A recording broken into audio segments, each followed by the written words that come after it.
For about a year now, I have been considering the concept of a mechanical brain. Discovery that there are elementary operations for which all arithmetic and thought processes can be solved. For every problem to be solved, there must be a special purpose brain that solves it as fast as possible. Zeus was a mechanical engineer. He chose to use the binary or base 2 system of arithmetic for his proposed calculator because as an engineer he recognized the inherent advantages of switches or levers that could assume one of only 2 instead of 10 positions. But as he began sketching out a design, he had an insight that is fundamental to the digital age that has followed. He recognized that the operations of calculation, storage, control, and transmission of information, until that time traveling on separate avenues of development, were in fact one and the same. In particular, the control function, which had not been mechanized as much as the others in 1937, could be reduced to a matter of binary arithmetic. That was the basis for his use of the terms mechanical brain and thought processes, which must have sounded outrageous at the time. These terms still raise eyebrows when used today, but with each new advance in digital technology, they seem less and less unusual.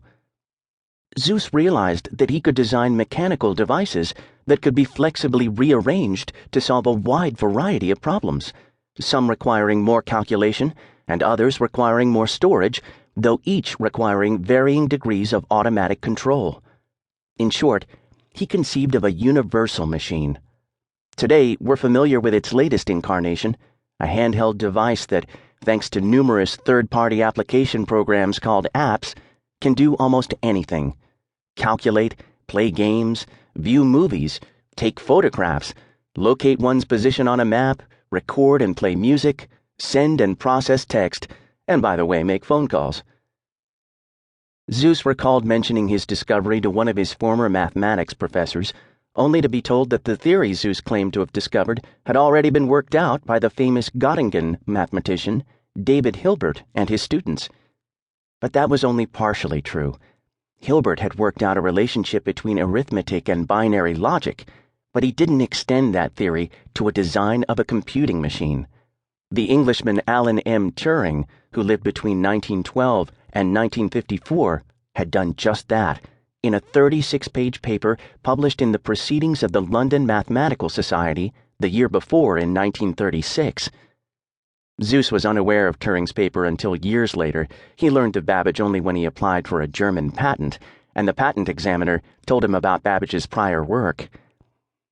So although Zeus took the bold step of introducing theoretical mathematics into the design of a mechanical calculator, Turing took the opposite, but equally bold step, introducing the concept of a machine into the pages of a theoretical mathematics journal. In his paper, Turing described a theoretical machine to help solve a problem that Hilbert himself had proposed at the turn of the 20th century. Solving one of those problems placed Turing among the elite of mathematicians. Mathematicians admired his solution, but it was his construction of this machine that placed Turing among the founders of the digital age. I say machine with air quotes because Turing built no hardware. He described a hypothetical